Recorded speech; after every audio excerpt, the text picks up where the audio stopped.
in news. This is 10 Eyewitness News with Sandra Sully. Good evening. The bloody civil war in Bosnia-Herzegovina came close to Australia today when Croatian soccer fans clashed with Serbians gathering for a rally in Melbourne.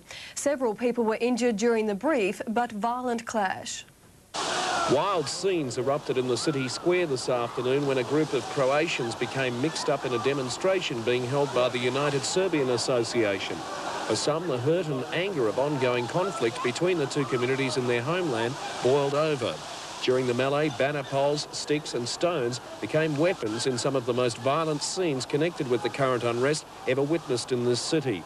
The scuffle caught police by surprise. Most of their resources were centred around Olympic Park, the venue for this afternoon's soccer clash between the Croatian nationals and the Socceroos. All spectators were frisked as they went through the gates, a move never before seen at a Melbourne sporting event.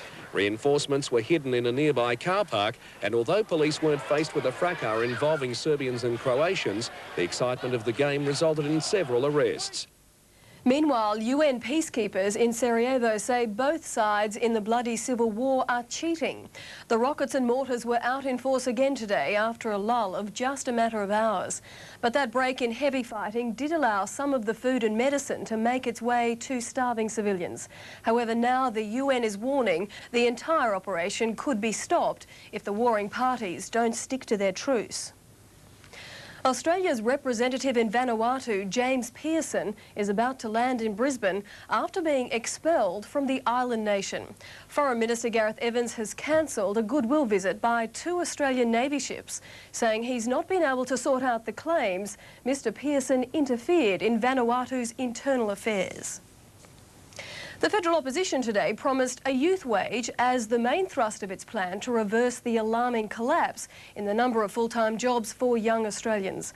The plan is one of several moves outlined at the party's national conference this afternoon. John Hewson was looking every inch the winner, but the unemployed will be left wondering if they are too. With the whole convention focused on the jobless problem, the most that Dr Hewson promised was a change to wage laws, allowing employers to undercut the basic wage in the hope of creating more jobs for young people. But Dr Hewson did foreshadow some controversial policy changes in other areas, particularly industrial relations. And he will genuinely outlaw compulsory unionism and close shops. And while Dr Hewson says he loves trees, don't expect his government to be too green. The pendulum has swung too far in favour of the environment at the expense of development. Overall, no easy vote-winning policy changes. The fight-back package remains intact. Paul Smith, 10 Eyewitness News. In his last appearance in Australia before heading for Barcelona, world record holder Kieran Perkins showed he had courage as well as class. Despite a bronchial infection, Perkins won 2 finals at this afternoon's Swimming Grand Prix, and he beat arch-rival Glenn Houseman in both the 800 and 400 freestyle events. Houseman withdrew from last night's 1500-metre swim, saying he didn't want to race Perkins over that distance so soon before the Olympics. The team leaves for Barcelona next Thursday. Well, rocked by the news, Mark Geyer has been released from his contract for the rest of the season. Penrith went down to St George at Kogarah Oval. So the race for a finals berth is wide open again, with Brisbane well clear on 22 and the Knights joining the Steelers in 2nd place. The real battle's on for 4th and 5th place, though, with 5 teams in the line. Wests lead the second half of the table, with Gold Coast still in the cellar.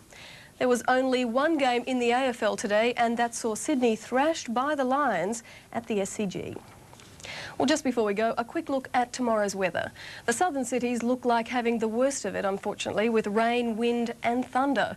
But from about Sydney north, it should be generally fine and mild to warm for a winter's day anyway.